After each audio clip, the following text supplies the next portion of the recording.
I do not believe you're allowed to love entrepreneurship for just the good stuff. I believe the definition of a purebred entrepreneur is having a much better relationship with that fear than most humans. I'm really okay with losing it all.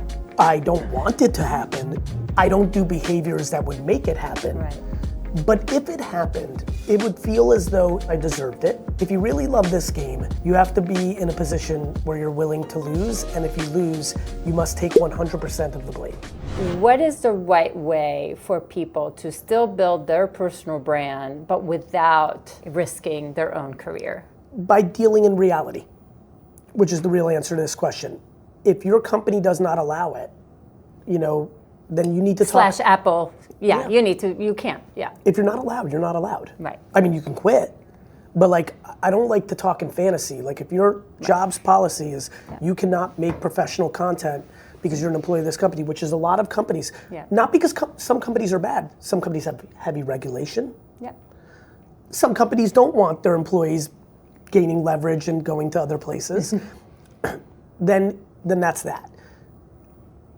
But I still think for those people, you can still make a personal brand around your interests. So if you're a financial advisor at a company that has a strict policy, you can make content around skiing, wine, and golfing, which lead to interests of the kind of high net worth individuals you're looking to get, right? So there's a lot of hacks. And then I think for everybody else who has freedom, the way you do it is you don't tell secrets from the company.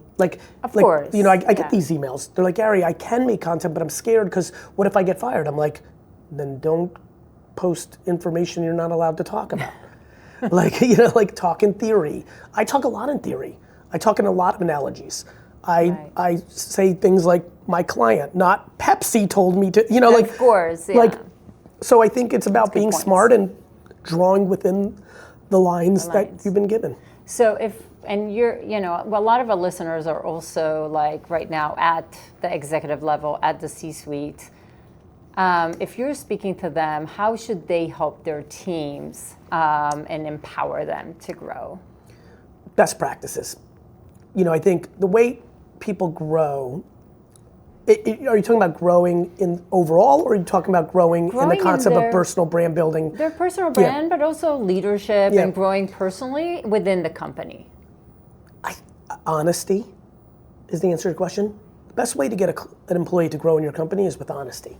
By telling them what you honestly think about what they're good and not good at. And finding balance. I think everything is purple, not red, not blue. If you tell your employee everything that they're great at, but you don't give them critical feedback like I did, that created that problem for me.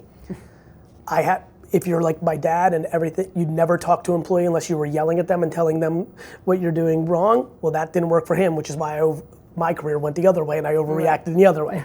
The place that's awesome is the middle.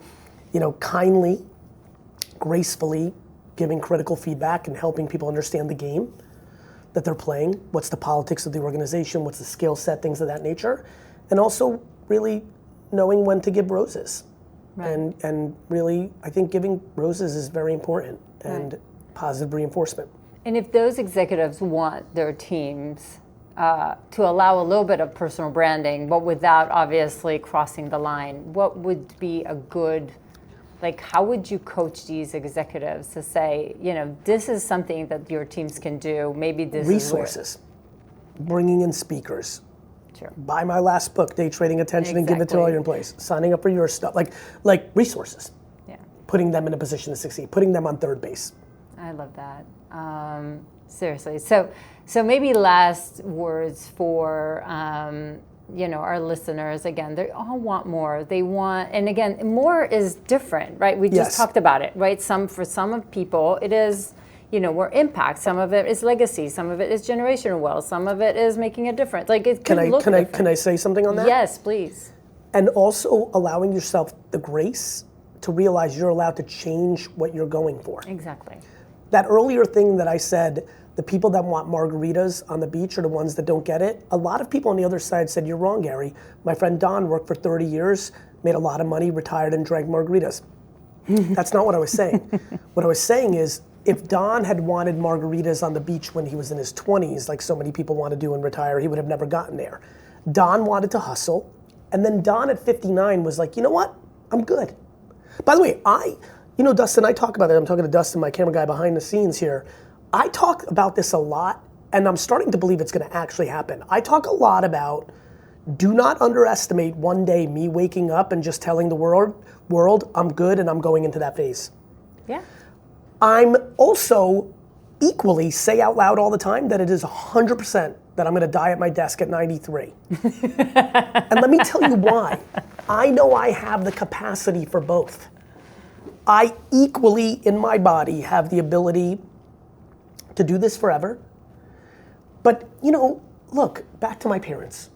When my parents pass, God, it's going to happen, unfortunately. And please God, they should pass before me. That's the life cycle. Right. I don't know how I'm going to feel. I might be affected by that given how close I am with them. Of course. I don't know what's going to happen in the world. I don't know. Losing my mom changed my life. Of course it did. So it does. It's one of the most important chapters in a human's journey. Right.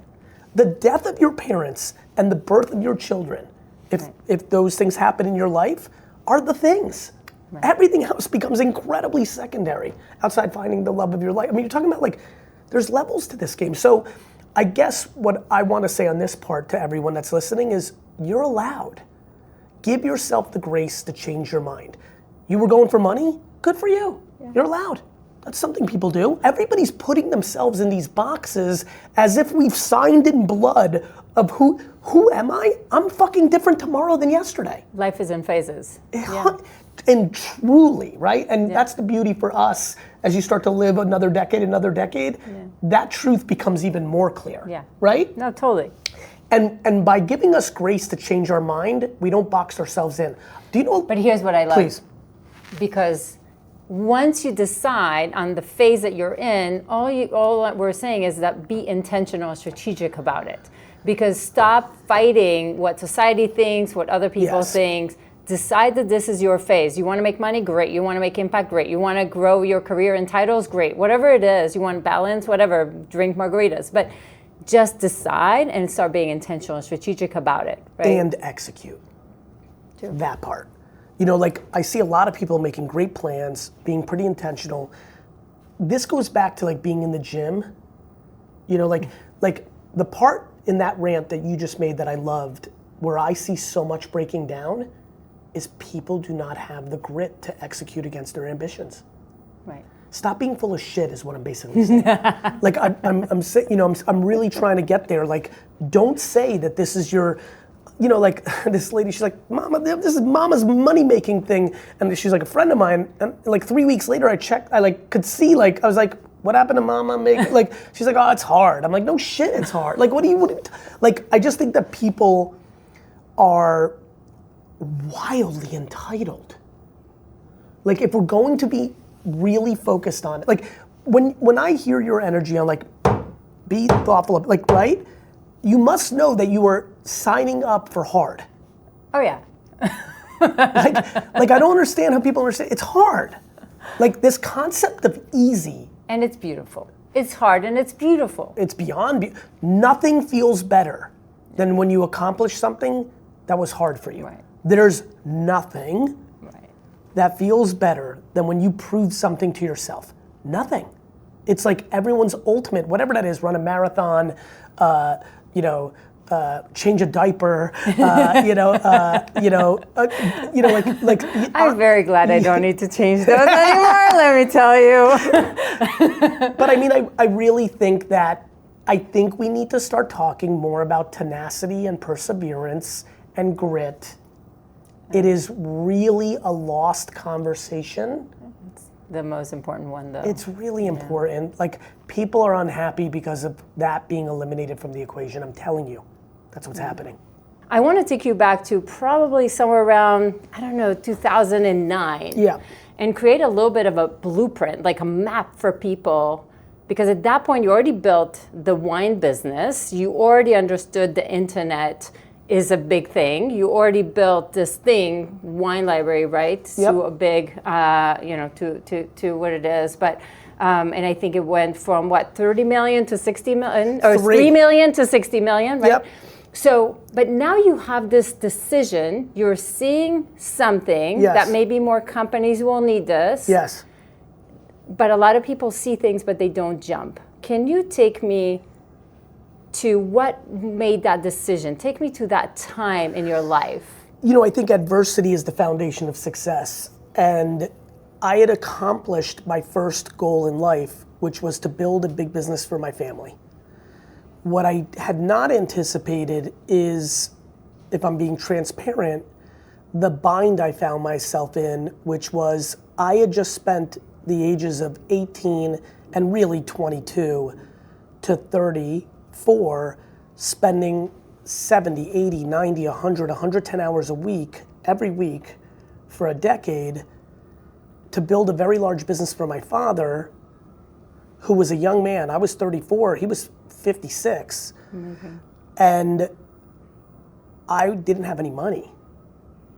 And I was starting to resent my father. And I had just gotten married. And I needed to start a family. Right. And I was challenged. And I had a brother who was 11 years younger than me that was graduating college, who looked to me as someone who he wanted to do something with. So I had a lot of life events going on. And I had skills. And I had vision. Right. I did see that social media was going to eat up the world and become a major part of society, let alone marketing. You did. That I did. But I had no money. And so what I saw was an opportunity to build this agency. And what had happened was I was just willing to be scrappy. Yep. And I was willing to be scrappy at 34, which is why I struggle with so many people not willing to be scrappy at 22. Yeah. And what I mean by scrappy was my life was not fucking fancy. Like, I don't know what else to say. Like, I paid my rent. I didn't take lavish vacations. I didn't have stuff.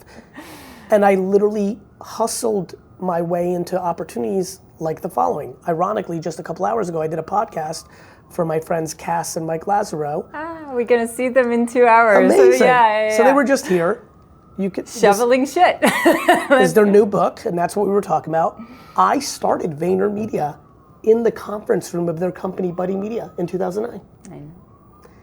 So I couldn't afford rent for my company, nor could I afford paying anyone. So our first 3 employees were interns, all friends of my brother, but because it was spring of 2009, the economy had just collapsed in 2008, right. So all his friends that had jobs lined up lost them.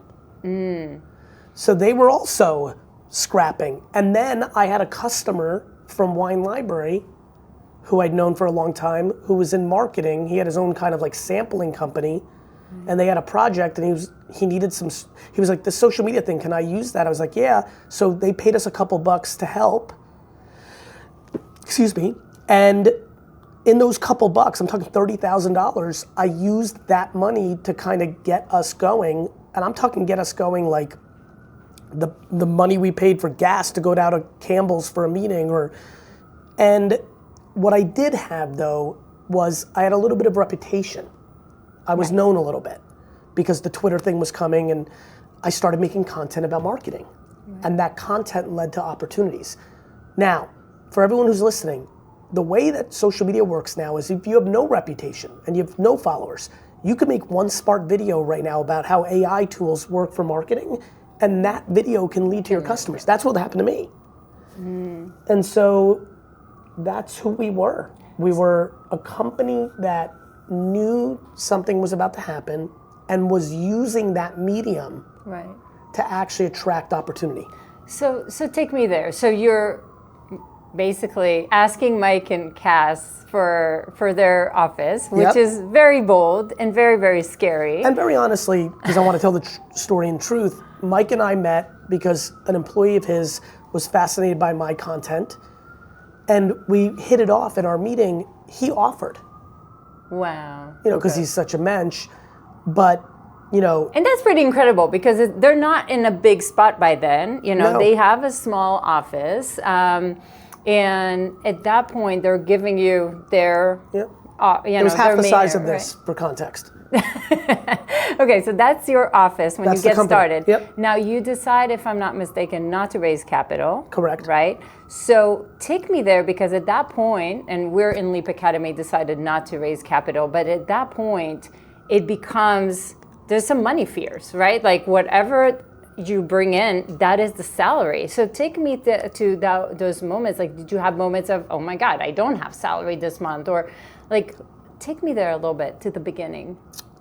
I believe that most companies and most people are unhappy and lose because they don't think in terms of saving money. Tell me more. I will. The reason we worked was every time we got money, including that first $30,000, we spent only $15,000 of it. Mm-hmm.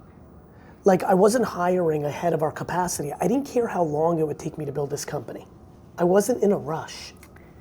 So how did it go? I think that first year we did well. I mean, we did like $300,000 or $400,000, and that was enough to cover my $180,000 in overhead and whatever T&E, travel and expenses, and like, you know, computers or like just like stuff.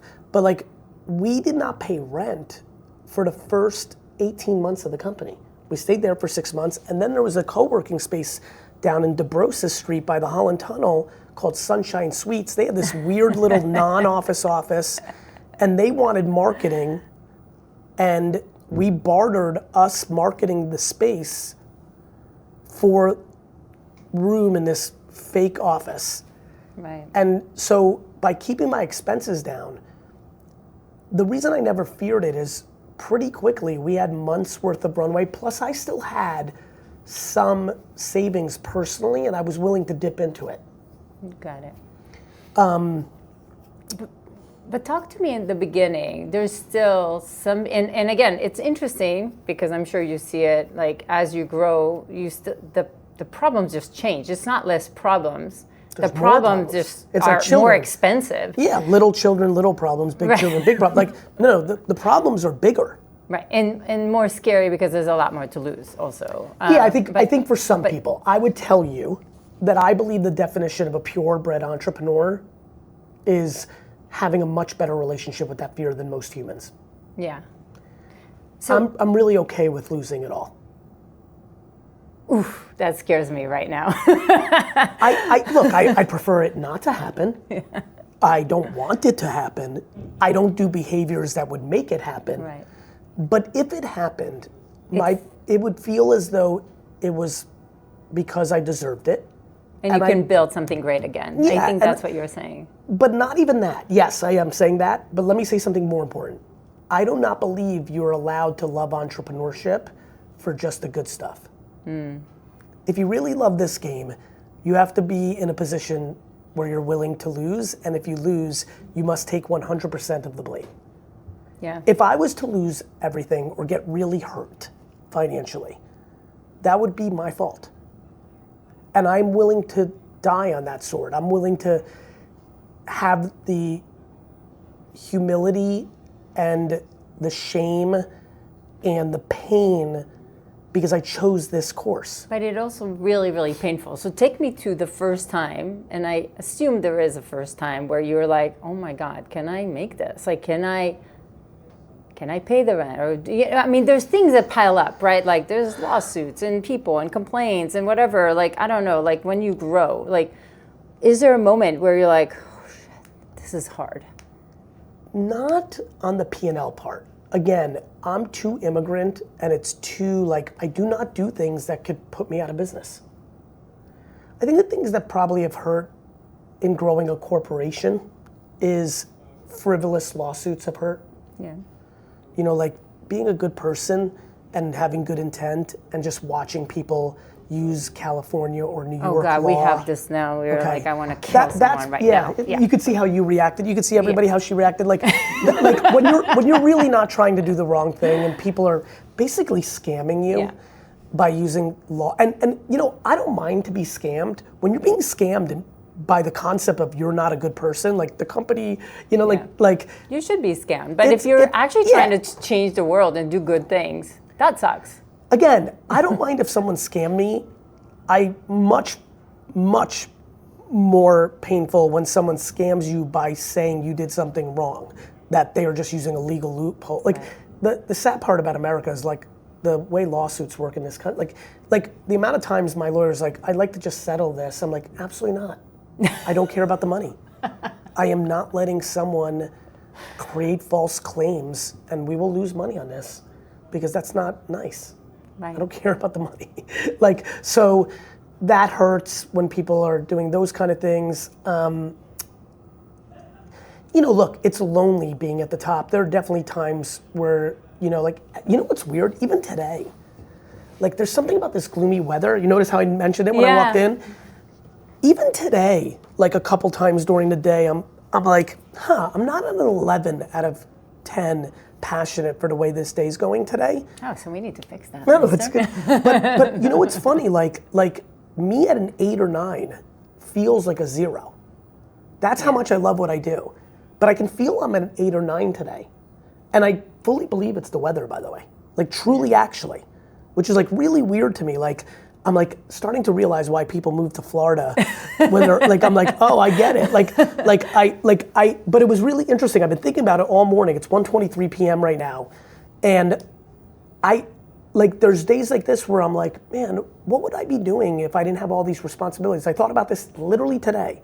So, you know, I think when you're building something, every day has the potential to be hard, even when there's nothing crazy going on. There's nothing out of the ordinary going on today.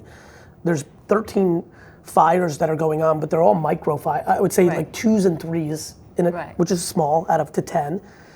And yet, I find myself like, can't wait to it being 7 o'clock tonight, because then I'm gonna go to the Knicks game with my son and my brother and my 2 buddies.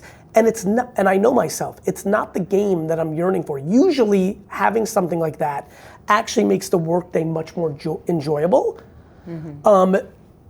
But I think this is important talk to everybody in the audience, which is what I think the game's about is me getting through today. Right. Like having the tenacity, the grit, and most importantly, the ability to stomach uncomfortable days. I know what I'm feeling today is the thing that spirals people into negative places. Right. I can feel it. My ability to contain it, notice the numbers I'm using them very specifically. My 8 or 9 out of 10 is what people would consider a 1 or 0. Like, I'm depressed today, I'm anxious today, I'm unhappy today. I'm trying to think through every day as a human and a public figure who communicates things that with the hope that it brings value to people, of how to get people into a place of getting comfortable with not being comfortable. Right. I really think about like what we're talking about, like your question. The answer is potentially every day. Mm-hmm. The answer to your question of tell me a time, maybe every day, if I do not do certain things, we will run out of money and it will go out of business. Right. So how do you wake up in the morning, and how do you, the same way that a parent wakes up every day, knowing that they're a mom and dad forever. Have you ever seen an 80-year-old parent and a 60-year-old like in public? It's fascinating. There's like you're still a mom and dad forever. The same way that somebody much less fortunate than me, like how do I do it? By perspective. You know, people woke up this morning and lost a loved one last night. Right. Many. Do you know how crazy that is? Like I say these things because I want to really get people to think, like thousands of people in the last 4 hours since this tough weather day for me, thousands of people have had the most catastrophic thing that could happen to them in the world happen. The death of someone in their inner circle. Right.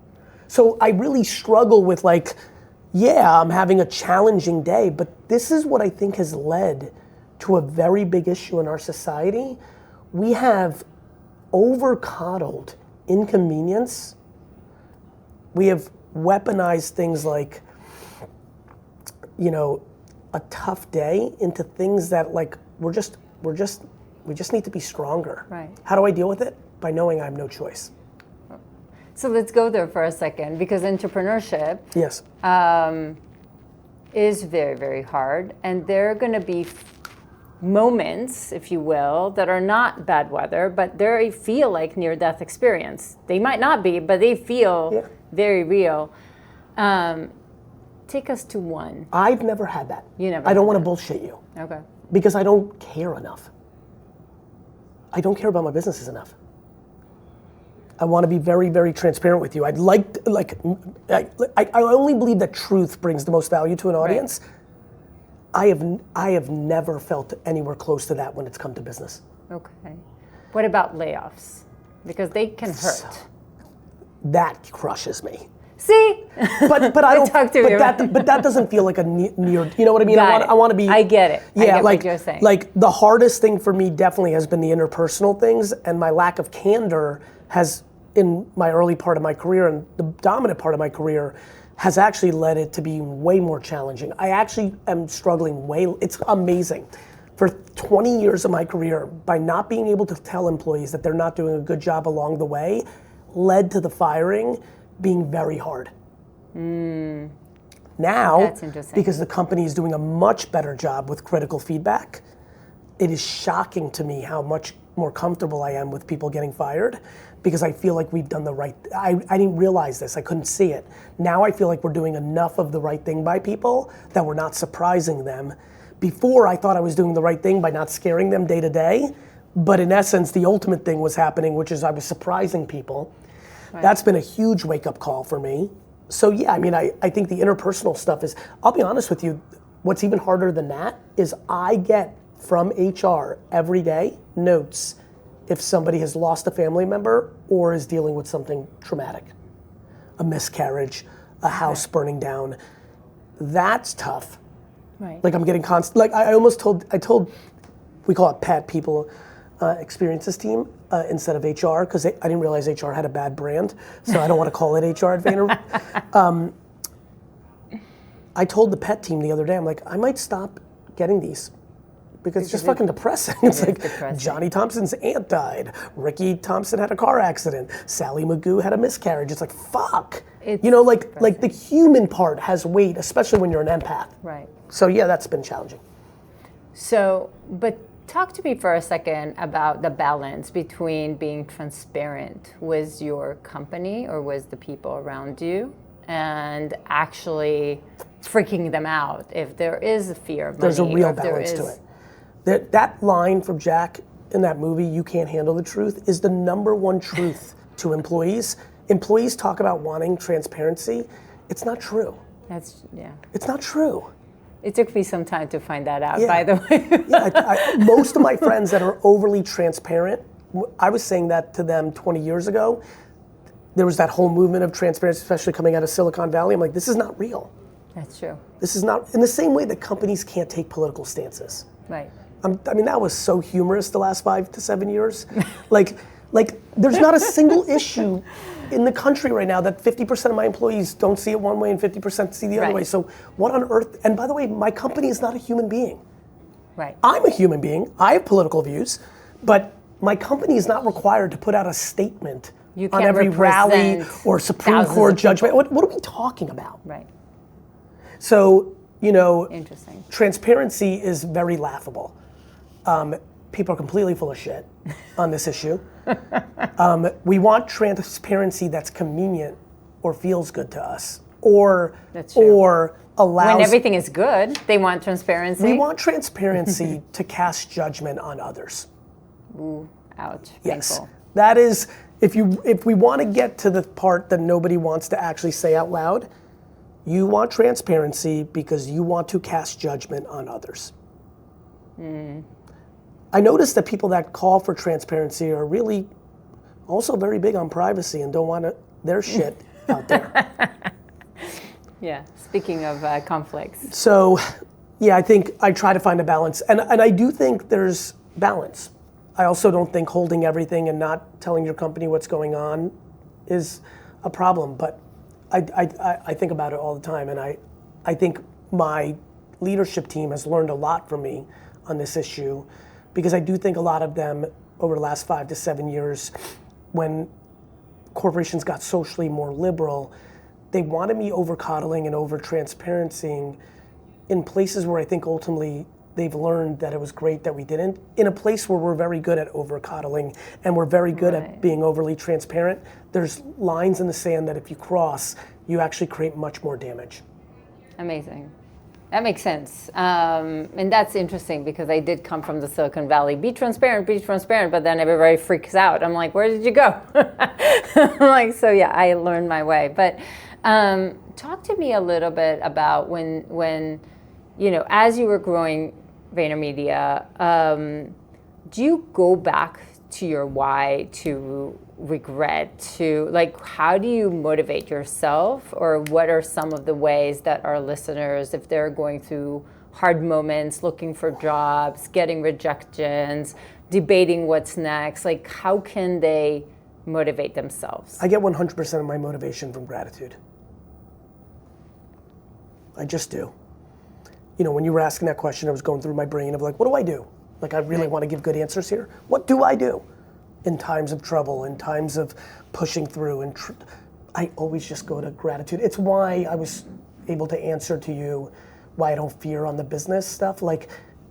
I go so basic on the health and wellness. Notice my analogies. I can't be upset because look what happened in the last 4 hours. People lost love. Right. I saw that. I go there. That's all I've got. Health over everything. None of this matters. If I lost all my money, I would and had unlimited ridicule as a public figure for not being as good at business as I thought I was, I wouldn't care. How does it not hurt you? How do you create a thicker skin? By realizing that anyone who, let's say it all crashes and burns. Let's use you. Oh, darn it.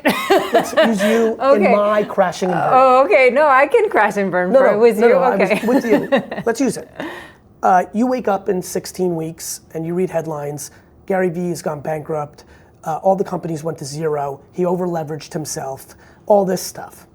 My intuition, in the limited way that I know you, is that your first move of action would not to be to go to Twitter and be like, ha ha ha, GaryVee. I knew it. No, I'm like, let's partner, dude. I have some ways to make money. Let's go. You understand? Yeah. How do I deal with it? I have so much empathy and compassion and sympathy for humans that would go on the internet to cheer on my grave. Their lives are in such a bad place. That is true.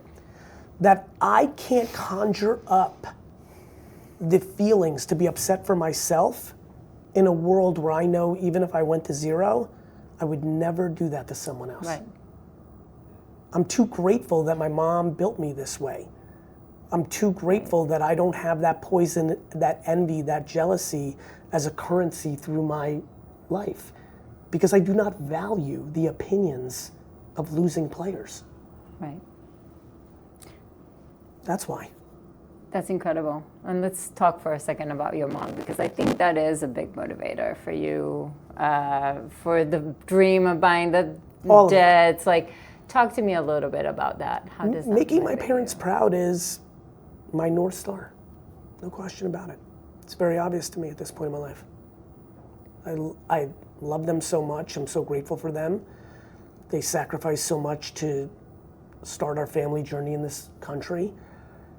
My mom did a remarkable job parenting me. My father worked so many hours so that my mom could stay home and parent me at a time where we had nothing. And I've lived my life giving back to them, and then after that kind of felt fulfilled and I needed to do something else. I've lived my life trying to make them proud. And it seems like it's still there. It's talk a to real me about currency. the Jets specifically. Oh, the Jets? Because you also have a beautiful story Yeah, about I mean, it. the Jets, the story for everyone who doesn't know is I'm a huge New York Jets fan. I fell in love with them as a child in the suburbs of New Jersey. New Jersey's right across the river here. And I wanted a Jets jersey. We couldn't afford it. My mom knitted me one. And somewhere around 4th or 5th grade, I created this fantasy of I was gonna be such a good businessman that I was gonna be a person that went from not being able to own a Jets jersey to owning the entire team. And it has been a great, fun, ambitious goal of mine my whole career to buy the New York Jets. And if things go well here for the next 20 years, I think I'll put myself in a position to take a stab at it. And it's kept me busy, right? But honestly, because I think it's important for me to clarify this for my biggest fans. I couldn't be more detached from that as well.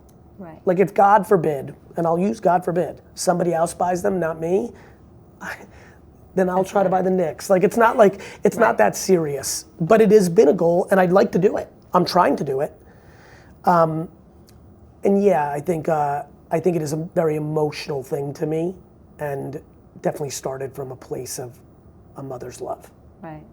Which is so special, because I think there's something about the vision of, putting that knitted shirt, right? Yeah. And, right? Yeah, I do have this great goal of so I still have this little sweater in a fireproof glass box, and I want to put it in the stadium, and I want a plaque to say, from not being able to afford a jersey to buying the whole team.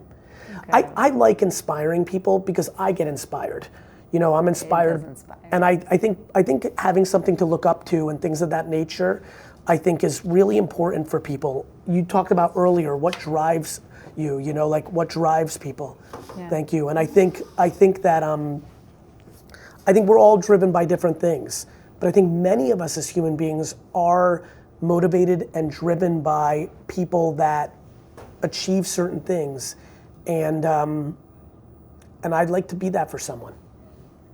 And again, I truly believe it's inspiring, but I think it's also inspiring to see somebody that is not afraid to speak a vision or slash a dream, because you almost speak it to reality, right? Like and again, you're detached. If it's not going to happen, it's not going to happen. But you're not afraid to speak it up. And I think a lot of us are afraid to speak our dreams because what if they're not going to happen? I mean, I'm an incredibly successful, human being. Right. But I have spoken it so up that most of my fans will think I failed if I don't achieve a 0.000000001% crazy thing of buying the New York Jets.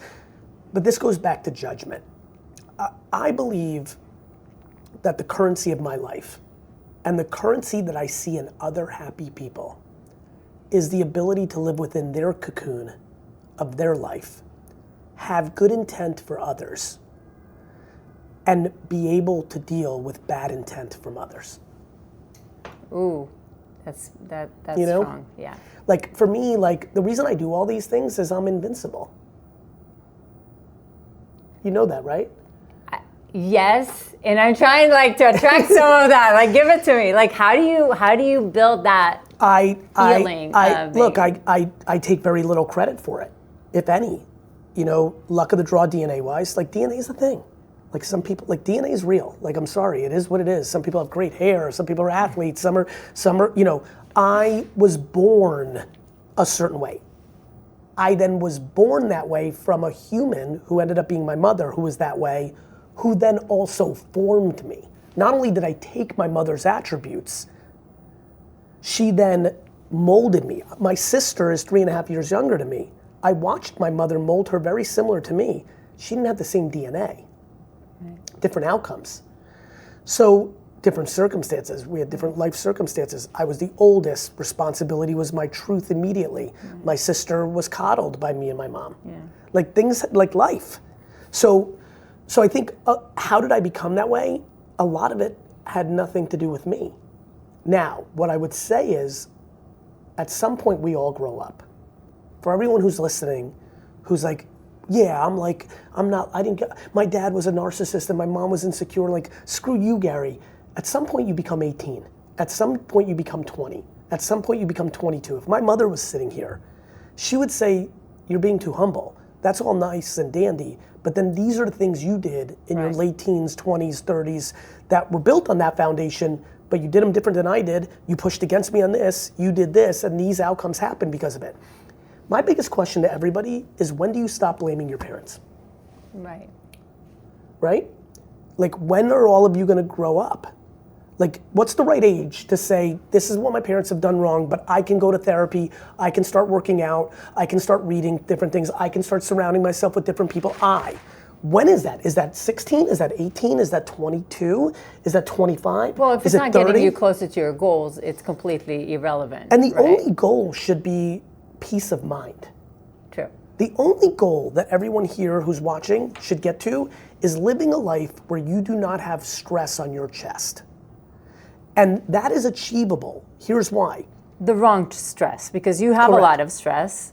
Correct, but my stress is really But it also makes you happy. Yeah, it's we're correct. That's like playing sports and like there's 3 seconds left and you're losing by 1 and you're nervous, but you're also excited to take the last shot. All my stress, to your point, is good stress. There are people really, really, anxious out there, and it is completely framed up by a lack of accountability and a lack of perspective. Right. People can change, and I spend time thinking about that. But let's talk for a second, because I think it is important, because there are people that are building companies and the mental stress or the mental anxiety is taking them down. Because their identity is wrapped up in the success of that business. True. I do not view myself as GaryVee, the entrepreneur. I view myself as Gary Vaynerchuk, the nice human being. In my soul, my validation to myself, the way I judge myself, because we all judge ourselves, is, do the people that know me think I'm a good human being? Yes, and you still decided to be the nice human being that doesn't sit on the beach all day. Correct. And drinking margaritas. Because I love the game. Okay. Because I love the game. Because I don't know what else I would do. Sit on the beach and drink margaritas. Yeah, by the way, I know that people want to do that. I would go nuts, but I'm just. You just took the words out of my, like when you just said that the second time, I would die if someone said to me that I'm forced, if some weird genie landed right here right now and said, Gary, I'm taking your hand, everybody will be fine. Everybody will be fine. Notice the first words out of my mouth. Everybody will be fine, everything will be fine. I am taking you to a beach and you are going to live there and eat well and exercise and shit. I would die. I would say, fuck you. I don't want to do that. I do not want to do that. To me, I'm a builder. You know how some kids sit and build Legos for 9 hours? I don't want to do that, but I understand those fuckers. I'm like, I do a version of that. It's called this. I'm a creator. Right. I'm a communicator. I'm an operator. This is my joy. Right. I could not imagine working for someone. I could not imagine not doing anything. People that try to make money to go on a beach and drink margaritas are always the people that do not make money. Gary, you're amazing as always. Thank you. And I could still talk to you. I feel like we just started, but this is so cool. Thank you for bringing us to your home Thank you for being here everything. again. Thank you.